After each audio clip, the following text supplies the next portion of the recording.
পৃথিবীর সবচেয়ে বড় লটারি হচ্ছে বিশ্বাসী কাউকে খুঁজে পাওয়া। জীবনে সমস্যার প্রয়োজন আছে, সমস্যা আছে বলেই সাফল্যের এত স্বাদ। পাশের বাড়ির বৌদি পটানো কৌশল ছেলেদের জন্য 100% কার্যকারী। এটা ঠিক যে যুবক বয়সী ছেলেদের অল্প বয়সী মেয়েদের তুলনায় একটু বেশি বয়সী মহিলাদের প্রতি বেশি আগ্রহ থাকে, কারণ তাদের দেহে তখন পরিপূর্ণতা থাকে। আর ন্যাচারালি ওই জিনিসগুলো ইয়ং বয়সের মানুষ খুবই পছন্দ করে। আর ওই বয়সে যেই সব মহিলারা তাদের ফিগারটাই একটু ধরে রেখেছে, তাদের কথা আর নাই বা বললাম। রীতিমতো তুফান বয়ে যায় তাদের অন্তরে। আরেকটা কথা না বললেই হয় না, এদেরকে কিন্তু খুব সহজেই পটানো যায় আর ইচ্ছা মতো সবকিছু করা যায়। তবে পটানোর কিছু কৌশল ফলো করা লাগে, আর তা না হলে শিকার কখনো বাঘে আনা যায় না। আর মনে রাখবেন, শারীরিক সম্পর্ক করার আগে আপনাকে চলতে হবে তার ইচ্ছায়, তখনই একটা বার তাকে আপনি বিছানায় পাবেন, তখন থেকেই সেই চলবে আপনার ইচ্ছায়।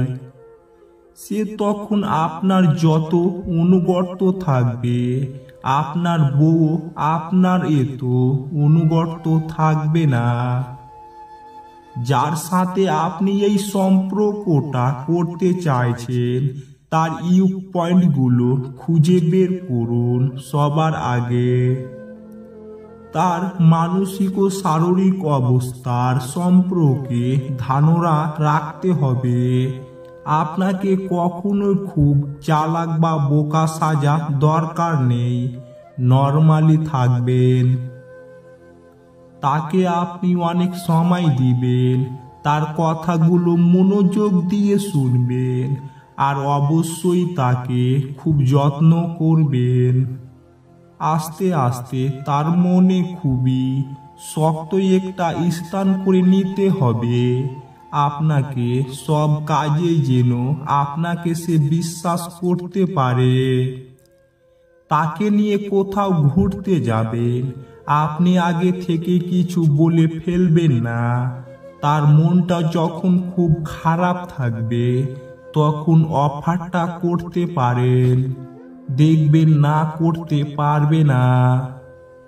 প্রথমেই কোনো রোমান্টিক প্লেসে নয়, যাবেন মার্কেট, পার্ক, রেস্টুরেন্ট অথবা খোলা কোনো জায়গায়, যাতে করে সে আপনার সাথে মন খুলে কিছু বলতে পারে। তারপর সম্পর্কটা কিছুটা ডিপ হলে তাকে মুভি দেখাতে নিয়ে যাবেন, লং ড্রাইভ, নাইট পার্টি বা এমন কোথাও যাবেন যেখানে সে অনেকটা সময় আপনাকে একা পায়। ভালো করে লক্ষ্য করে দেখবেন আকার ইঙ্গিতে সে আপনাকে কোনো মেসেজ দেয় কিনা, অথবা আপনার সাথে আড্ডা না দিলে বা ঘুরতে না গেলে সে কি করে অস্থিরতা দেখায় কিনা। তারপর তার স্বামীর কথা তুলবেন, তার আগে প্রেম ছিল কিনা, তার সাথে ফিজিক্যালি রিলেশন হয়েছে কিনা, এতকাল একা একা কিভাবে ছিলেন।